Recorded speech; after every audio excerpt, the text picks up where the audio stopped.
चंदन नगर गाँव में करोड़ी नाम का लालची जमींदार रहा करता था। पूरा गांव उससे बहुत दुखी था। जो भी गांव वाला उससे कुछ पैसे उधार लेता, वह उस जमींदार करोड़ी मल का गुलाम बन जाता। एक दिन जमींदार के दो लोग गांव के रतन नामक किसान को लाठी डंडे से मार रहे होते हैं। अरे मारो रे इसे और मारो, ससुरे का नाती है, हमारे रुपए लेकर बैठ गया है। और अब जब हमारा रुपया ब्याज सहित चुकता करने की बारी आई तो नाटक कर रहा है। अरे मारो इसे और मारो रे। अरे अरे जमींदार जी, मुझे छोड़ दीजिए। अब तो मेरे पास कुछ भी नहीं बचा। जो जमीन थी वो भी आपको दे दी। अब और कहाँ से चुकता करूँ आपका ब्याज? देखो रतन, हमने तुमसे पहले ही कहा था, हमारा ब्याज तो तुम्हें सूद समेत लौटाना ही होगा, वरना अच्छा नहीं होगा। गांव में रहना है तो जल्दी ही मेरा ब्याज मुझे लौटा दो, समझे? बस थोड़े दिन की और मोहलत दे दो जमींदार जी, मैं कुछ भी करके आपका रुपया ब्याज समेत लौटा दूंगा। अच्छा अच्छा, ठीक है। चलो रतन, दिए देते हैं तुम्हें 2 दिन और, लेकिन 2 दिन बाद मेरे रुपए ब्याज समेत नहीं लौटा पाए तो अंजाम अच्छा नहीं होगा, बता रहा हूँ। हाँ। रतन जमींदार की यह बात सुनकर बहुत दुखी होता है और दुखी मन से वहाँ से अपने घर चला जाता है, जहाँ अपनी पत्नी रीमा बैठी चूल्हे पर कुछ रोटियां बना रही होती हैं। अरे आ गए आप, कब से आपकी राह देख रही थी।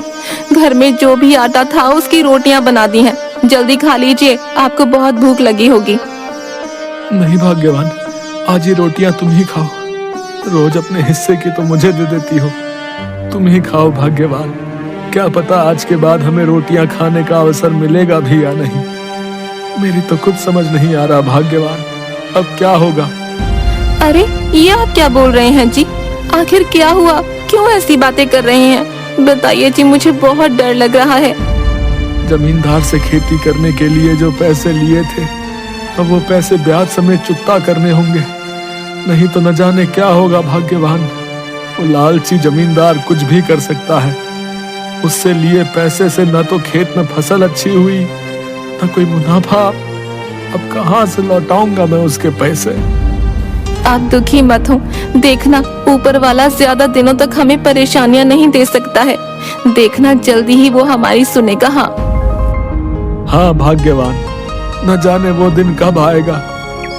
2 दिन बीत जाते हैं और रतन के घर जमींदार और उसके साथ उसके 2 नौकर, जिसके हाथ में बड़े बड़े डंडे होते हैं। अरे ओ रतन, रतन, अरे कहाँ है रे? बाहर आ, 2 दिन बीत चुके हैं और तूने अभी तक मेरे रुपए ब्याज समेत नहीं चुकता किए हैं रे। क्या रे, तू भूल गया मैंने क्या कहा था? अरे कहाँ है, बाहर आ तू। रतन और उसकी पत्नी दोनों अपनी झोपड़ी से बाहर आते हैं। दोनों जमींदार को देखकर बहुत डर जाते हैं। अरे अरे मालिक, मुझे माफ कर दीजिए मालिक, मेरे पास सच में आपको देने के लिए कुछ नहीं है। आखिर कहाँ से लौटाऊं मैं आपके रुपए? माफ कर दीजिए मालिक। क्या कुछ नहीं है? ओह, तो तू ऐसे मेरे रुपए ब्याज सहित नहीं चुकता करेगा। रुक, अभी मजा चखाता हूँ तुझे। अरे ओ बिल्लू, ओ जग्गी, और दिखाओ तो अपने हाथों का कमाल और फेंक दो इस रतन का सारा सामान झोपड़ी के बाहर और आग लगा दो इसकी 2 कौड़ी की झोपड़ी को। मुझसे होशियारी करता है, जानता नहीं है मुझे मैं कौन हूँ, ब्याज लगा के। जिसके बाद बिल्लू और जग्गी रतन की झोपड़ी का सारा सामान बाहर फेंक देते हैं और रतन की झोपड़ी को आग लगा देते हैं। सुन रतन, अब तो इस गांव में और नहीं रुक सकता है, समझा? तेरे पास जब तक रुपए नहीं होंगे तो इस गांव में वापस मत आना, समझा? चल जा यहाँ से, चल। अरे अरे मालिक, आप क्या बोल रहे मालिक? मालिक, आखिर मैं गरीब अपनी पत्नी के साथ कहाँ जाऊंगा मालिक? जिसकी थोड़ी देर बाद दुखी मन से रतन और उसकी पत्नी दूसरे गांव की तरफ चल पड़ते हैं। तभी वह देखते हैं कि 2 चोर बड़े ही चालाकी से काला कंबल ओढ़े एक झोपड़ी से निकलते हैं, जिनके हाथ में एक मिट्टी की हांडी होती है। अरे अरे जल्दी चलो, इससे पहले उस चालाक और भयानक अम्मा की आंख खुल जाए। हमें यहाँ से निकलना होगा भैया। अरे इस हांडी में बहुत अधिक धन होगा। हाँ ओह, सही कहा तुमने, वो अम्मा बहुत ही भयानक है भैया। अगर उसे पता लग गया कि हम उसके धन से भरी हांडी को उठाने आए हैं तो न जाने हमारा क्या हाल करेगी। हाँ चलो चलो जल्दी चलो यहाँ से। अरे आखिर ये लोग किसके घर से चोरी करके भाग रहे हैं? भाग्यवान, अंदर जाकर देखना होगा। चलो भाग्यवान, अंदर चलते हैं। तब वो दोनों उस झोपड़ी के अंदर जाते हैं जहाँ पर एक बूढ़ी अम्मा दिखने में बड़ी डरावनी होती है, चारपाई पर लेटी खर्राटे मारकर सो रही होती है। रतन और उसकी पत्नी दोनों उसे देखकर हैरान हो जाते हैं। अरे अपनी आंखें खोलिए अम्मा, उठिए। लगता है दो चोर आपकी इस झोपड़ी में से कुछ चुरा के ले गए हैं। खोलिए अपनी आंखें, खोलिए। जिसके बाद अम्मा अपनी आँख खोलती है और जोर जोर से चिल्लाने लगती है। अरे अरे, कहाँ गई मेरी हांडी? कौन ले गया? आखिर तुम दोनों हो कौन और यहाँ मेरी झोपड़ी में क्या कर रहे हो? बताओ मुझे। अम्मा, हम दूसरे गांव से आए हैं और इधर से गुजर रहे थे तो हमने दो चोरों को तुम्हारी झोपड़ी से एक हांडी चुरा कर जाते देखा। अरे अरे, ले गए चोर मेरी हांडी, ले गए। हे भगवान, अब मैं क्या करूंगी? वही हांडी में तो कुछ पैसे थे मेरे पास, वो भी वो चोर ले गए। अब क्या करूंगी मैं? अब मैं तो बहुत बूढ़ी हो चुकी हूँ। जो कुछ भी मेरे पास धन था वो चोर ले गए। हाय, मैं कैसी अभागी हूँ। कोई नहीं है मेरा इस संसार में। लेकिन तुम दोनों आखिर इतनी रात को कहाँ जा रहे थे बेटा? अम्मा, वो क्या बताऊं, मैं बहुत ही दुखियारा हूँ। अब तो रहने के लिए भी कोई आसरा नहीं है। अब न जाने अपनी पत्नी के साथ कहाँ जाऊंगा, कुछ समझ नहीं आ रहा है। जिसके बाद रतन बूढ़ी अम्मा को सारी बात बता देता है। चलो अच्छा है, अच्छा है। अब कहीं और मुझे अपने अगले शिकार को ढूंढने जाना नहीं पड़ेगा। ये दोनों मूर्ख तो खुद ही चलकर मेरे पास आ गए। हाँ बस अब मैं इन्हें यहाँ से जाने नहीं दूंगी। अच्छा तो ये बात है, तुम उस जमींदार के सताए हो बेटा। लेकिन तुम चिंता मत करो बेटा, मुझे भागी का तो वैसे भी कोई नहीं है। बेटा तुम कुछ दिन मेरे पास ही मेरी इस झोपड़ी में रुक जाओ। आखिर अब तुम कहाँ जाओगे? रुक जाओ यहीं बेटा। रतन उस बूढ़ी अम्मा की बात सुनकर बहुत खुश हो जाता है। हाँ, क्यों नहीं अम्मा, ये तो हमारे लिए अच्छा ही होगा। आखिर हम कहाँ जाएंगे? कुछ दिन तुम्हारे पास ही आसरा मिल जाएगा तो अच्छा रहेगा। हाँ अम्मा, तुम्हारा बहुत धन्यवाद। तुम बहुत ही अच्छी हो अम्मा, बहुत ही अच्छी। हाँ। जिसके बाद रतन और उसकी पत्नी बूढ़ी अम्मा के पास ही रहने लगते हैं। अगली सुबह रतन उठता है और देखता है कि बूढ़ी अम्मा अपनी झोपड़ी में थी ही नहीं और तभी कुछ गांव वाले की चिल्लाने की आवाज आती है। अरे अरे, ये क्या हुआ? अरे लगता है आज वो जानवर अपने कालू लोहार को उठा कर ले गया। अरे अरे, ये क्या हो गया भैया? रात यहाँ अपनी झोपड़ी में तो सो रहे थे, लेकिन जब आधी रात को मेरी आँख खुली तो वो यहाँ नहीं थे। लगता है ले गया उन्हें वो जानवर, उठाकर ले गया मेरे पति को। अब मैं क्या करूँगी? आज ये गांव वाले क्या बोल रहे हैं? कौन जानवर? ये किसके बारे में बात कर रहे हैं? मुझे तो बहुत डर लग रहा है जी। ये आप लोग क्या बोल रहे हैं? आखिर कौन जानवर और क्यों उठा कर ले गया कल्लू लोहार को? अरे भाई, लगता है तुम यहाँ नए हो, हाँ इसीलिए नहीं जानते। यहाँ कई दिनों से किसी जानवर के होने की आशंका है, जो अब रोज किसी न किसी गांव वाले को उठा के ले जाता है भैया। और फिर वो गांव वाला लौटकर वापस नहीं आता। और तो और भैया, उस जानवर को यहाँ किसी भी गांव वाले ने नहीं देखा। तुम जो भी हो चले जाओ यहाँ से भैया, बता रहे। जिसके बाद सभी गांव वाले वहाँ से चले जाते हैं। जिसके बाद अम्मा अपने हाथ में कुछ लकड़ियाँ लेकर झोपड़ी में आती हैं। अरे अम्मा, तुम कहाँ गई थी? क्या तुम्हें पता है यहाँ इस गांव में कोई जानवर यहाँ के लोगों को उठा कर ले जाता है? आखिर कहाँ गई थी तुम? हाँ अम्मा, मुझे तो बड़ा डर लग रहा है। लगता है अब हमें यहाँ और नहीं रुकना चाहिए। अरे नहीं बेटिया, ऐसा कुछ नहीं है। ये गांव वाले तो पागल हो गए हैं, न जाने क्या कहानियाँ बनाते हैं। तुम इन गांव वालों की बातों पर ध्यान मत दो। हाँ, और मैं तो यही पास में भोजन बनाने के लिए लकड़ियाँ काटने गई थी बेटा। बिना लकड़ियों के तो चूल्हा नहीं जल सकता है ना। अच्छा ठीक है अम्मा, तुम कहती हो तो मान लेता हूँ, लेकिन अभी तो बहुत जोरों की भूख लगी है। क्या कुछ खाने को मिलेगा अम्मा? हाँ बेटा, मेरे पास जो भी अनाज है वो अंदर रसोई में है बेटा। वही तुम दोनों पति पत्नी पका कर खा लो। अच्छा, अब मैं बहुत थक गई हूँ, आराम करती हूँ। हाँ। जिसके बाद बूढ़ी अम्मा वहाँ से चली जाती हैं। देखिए जी, मेरी कुछ समझ में नहीं आ रहा है। न जाने क्यों यहाँ मुझे कुछ सही नहीं लग रहा। अब चलिए यहाँ से। अरे भाग्यवान, आखिर हम कहाँ जाएंगे? तुम तो जानती हो उस सरपंच को बिना उसके पैसे चुकता किए वो हमें हमारे घर में नहीं रहने देगा। आखिर कहाँ जाएंगे हम? कुछ नहीं होगा भाग्यवान, तुम बेकार में ही चिंता कर रही हो। अच्छा चलो, अब रसोई में जो भी अनाज है उसे पका कर ले आओ, बहुत भूख लगी है भाग्यवान। अच्छा ठीक है, तुम कहते हो तो मान लेती हूँ, अब और कर भी क्या सकते हैं जी। लेकर आती हूँ भोजन। जिसके बाद रतन की पत्नी अम्मा की रसोई में जाती है। अरे अब कहाँ रखा होगा अनाज? मुझे तो कहीं नजर ही नहीं आ रहा। अरे लगता है इस मिट्टी की हांडी में होगा अनाज। अरे अरे, ये लगता है ये किसी जानवर की हड्डियां हैं। ये अनाज तो नहीं है, आखिर ये यहाँ कैसे आई? तभी वहाँ पर रतन आता है। अरे अरे भाग्यवान, क्यों चिल्ला रही हो? ये देखिए जी, जानवर की हड्डियां। रतन भी यह देखकर हैरान हो जाता है। हाँ भाग्यवान, ये तो सच में किसी की हड्डियां हैं, लेकिन किसी जानवर की तो नहीं लगती। लेकिन यहाँ इस मिट्टी की हांडी में क्या कर रही है? मुझे तो कुछ समझ नहीं आ रहा भाग्यवान। आधी रात को रतन और उसकी पत्नी आराम से सो रहे होते हैं और तभी अम्मा चुपके से अपने हाथ में एक मिट्टी की हांडी लेकर अपनी झोपड़ी के बाहर चली जाती हैं। अगली सुबह होती है और अम्मा फिर से अपनी झोपड़ी में नहीं होती। वहीं फिर से गांव वालों की चिल्लाने की आवाजें आ रही होती हैं। इस बार गांव वालों के सामने वही दो चोर लेटे हुए थे जिन्हें रतन ने अम्मा की मिट्टी की हांडी ले जाते हुए देखा था। अरे लगता है इन दोनों को भी उसी जानवर ने मारा है भैया। देखो तो सही, इसका तो सारा मांस ही खा गया वो जानवर। हाय हाय बेचारा, शरीर की सारी हड्डियां तक नोच गया। अरे ये क्या हो गया है हमारे गांव को भैया? किसकी नजर लग गई है? अगर ऐसे ही चलता रहा तो एक भी गांव का कोई आदमी नहीं बचेगा भैया। न जाने अब अगला नंबर किसका होगा। सही बोल रहे हो भाई, अब तो एक के बाद एक गांव वालों की ऐसी ही हालत देखने को मिलेगी। हाँ, पहले अपना कालू लोहार, फिर ये दोनों चोर।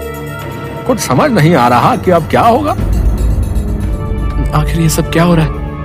ये तो वही चोर हैं जो उस दिन अम्मा की हांडी चोरी करके ले गए थे। अब इनकी ये हालत किसने की? मुझे तो कुछ भी समझ में नहीं आ रहा है, लेकिन मुझे इसका पता लगाना ही होगा, नहीं तो न जाने उस जानवर का अगला शिकार कौन होगा।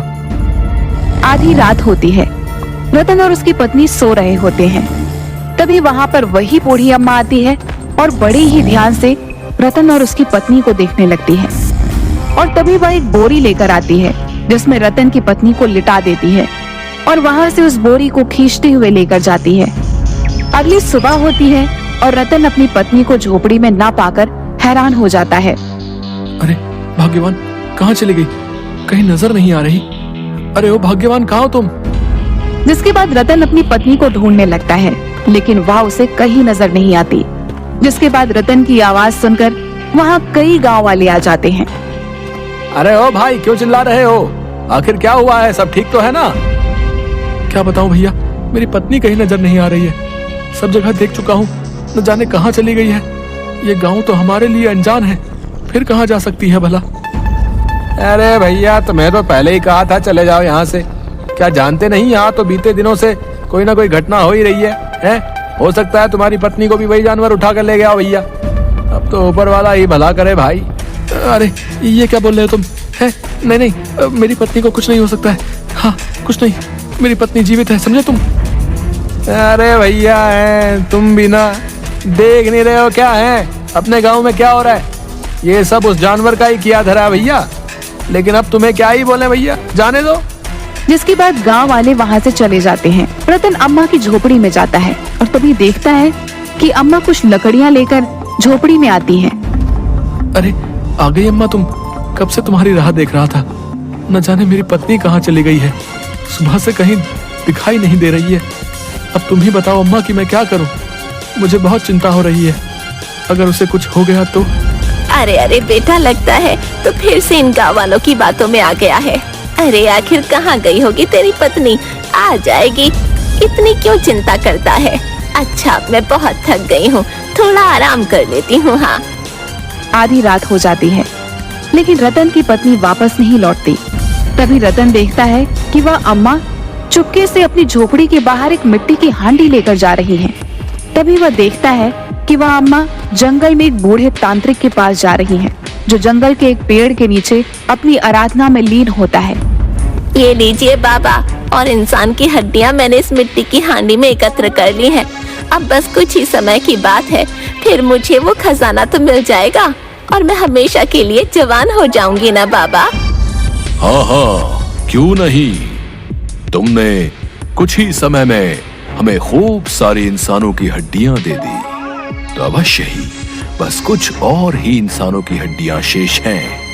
उसके बाद तुम्हें वो अपार खजाना मिल जाएगा और तुम हमेशा के लिए जवान हो जाओगी और हमें मिलेगा सबसे शक्तिशाली होने का वरदान।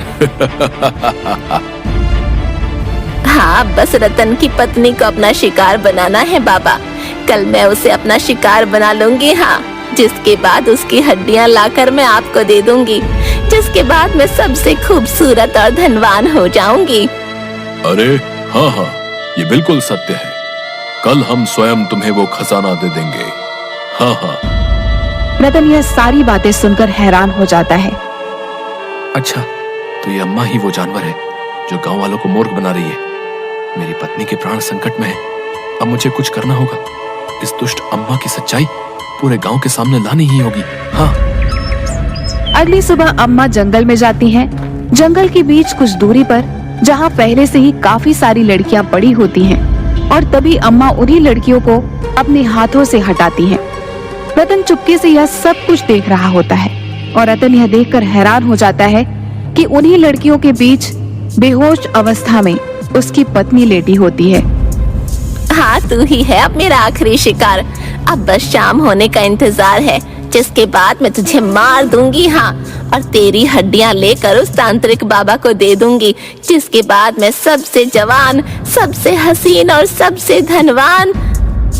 अच्छा अच्छा, तो यहाँ है मेरी पत्नी। नहीं नहीं, मैं इस अम्मा की सच्चाई सबके सामने, पूरे गांव वालों के सामने लाकर ही रहूंगा और कुछ नहीं होने दूंगा अपनी पत्नी को। शाम के वक्त अम्मा फिर से रतन की पत्नी के पास आती हैं और यह देखकर हैरान हो जाती हैं कि रतन की पत्नी के मांस के टुकड़े और कुछ हड्डियां चारों ओर पड़ी हुई हैं। अरे अरे, ये क्या हुआ? लगता है कोई जानवर रतन की पत्नी को खा गया। अरे अरे, अब इसकी ये सिर्फ कुछ ही हड्डियां बची हैं। इन्हें ले जाकर तांत्रिक को देना होगा। हाँ, देना होगा, नहीं तो मैं कभी जवान नहीं हो पाऊंगी। जिसके बाद अम्मा अपने हाथ में फिर से एक मिट्टी की हांडी लिए उस तांत्रिक के पास जाती हैं। ये लीजिए बाबा, मैं ले आई कुछ और इंसानी हड्डियाँ। अब तो आप खुश हो और अब तो मैं हमेशा के लिए जवान और धनवान हो जाऊंगी ना। अरे वाह वाह, लाओ दो हमें। आज तो तुमने हमें बहुत खुश कर दिया। लाओ लाओ, ये इंसान की हड्डियां हमें दो। अब हम तुम्हें अवश्य ही अपनी शक्तियों से जवान कर देंगे और खजाना देंगे, इतना खजाना कि तुम सबसे धनवान बन जाओगी। और तभी तांत्रिक अपने हाथ में वह हांडी लेता है और सूंघता है तो गुस्से से लाल हो जाता है। हमसे होशियारी करती है, ये किसी इंसान की नहीं बल्कि किसी जानवर की हड्डियां हैं। मूर्ख, हमें मूर्ख समझती है।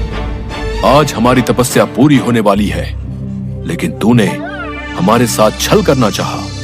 नहीं, आज हमारी तपस्या पूरी होने से कोई नहीं रोक सकता है। आज मैं इस संसार में सबसे अधिक शक्तिशाली हो जाऊंगा। हाँ, फिर चाहे उसके लिए मुझे तुझे ही अपना शिकार क्यों ना बनाना पड़े। ऐसे ही इंसानी हड्डियों से आज मेरी तपस्या पूरी होगी। नहीं नहीं बाबा, ये आप क्या बोल रहे हैं? मैं तो रतन की पत्नी की ही हड्डियां लेकर आई थी बाबा। नहीं नहीं, मुझे क्षमा कर दीजिए, न जाने ये कैसे हो गया। नहीं, तू नहीं बच पाएगी अब मेरे हाथों से। तभी तांत्रिक एक तलवार से अम्मा को मारने ही वाला होता है कि तभी वहाँ पर गांव के कुछ लोग अपने हाथों में आग की मशाल लिए रतन और उसकी पत्नी के साथ आते हैं। ओए रुको तांत्रिक, ओए, अब हम तुझे तेरी तपस्या पूरी कराते हैं। नहीं नहीं, छोड़ दो मुझे, मैंने कुछ नहीं किया। मैंने जो भी किया इस तांत्रिक के कहने पर किया। हाँ, छोड़ दो मुझे। तुम्हारा सच अब सबके सामने आ गया है दुष्टम्मा। आज तो तुम मेरी पत्नी को भी मारकर इसकी हड्डियां इस तांत्रिक को दे देती। अगर मैं वहां पर अपनी पत्नी की जगह पर जानवरों की हड्डियां ना रखता तो तू मेरी पत्नी को अपना शिकार बना चुकी होती अभी तक, जैसे बाकी गांव वालों को अपना शिकार बनाया। हाँ, अच्छा, तो ये सब तूने किया है, लेकिन मुझे माफ कर दो। मैंने जो भी किया इस तांत्रिक के कहने पे किया। इसने मुझे कहा था अगर मैं कुछ दिनों तक इंसानों की हड्डियां लेकर इसे दूंगी तो ये मुझे अपनी शक्तियों से खजाना देगा। हाँ, खूब सारा खजाना, जिसे पाकर मैं सबसे धनवान हो जाती। लेकिन आज तुम्हारी वजह से मेरी ये इच्छा पूरी नहीं हो पाई। अच्छा अच्छा, तो ये बात है। दुष्ट अम्मा, इस तांत्रिक की बातों में आकर तूने गांव वालों को मौत के घाट उतार दिया है। तुम दोनों को अपने किए की सजा अवश्य ही मिलेगी। हाँ हाँ, इस अम्मा और तांत्रिक को पुलिस के हवाले ही कर देना ठीक होगा भैया। अब तो वही इन्हें सजा देंगे। अच्छा, तो ये सब इन दोनों का किया कराया है। गांव के लोगों को यही मार रहे थे। इस ढोंगी तांत्रिक को तो हम कितने समय से ढूंढ रहे थे, आज जाकर हाथ आया है। अब चलो जेल में करना तपस्या, और तुम भी दुष्ट अम्मा वहीं धनवान होना। चलो। जिसके बाद दोनों पुलिस वाले अम्मा और तांत्रिक को लेकर वहां से चले जाते हैं। जिसके बाद सभी गांव वाले रतन को अपने गले से लगा लेते हैं। अब रतन और उसकी पत्नी खुशी खुशी गांव के लोगों के साथ ही रहने लगते हैं, और इस तरह रतन को हमेशा के लिए करोड़ीमल जमींदार से छुटकारा भी मिल जाता है।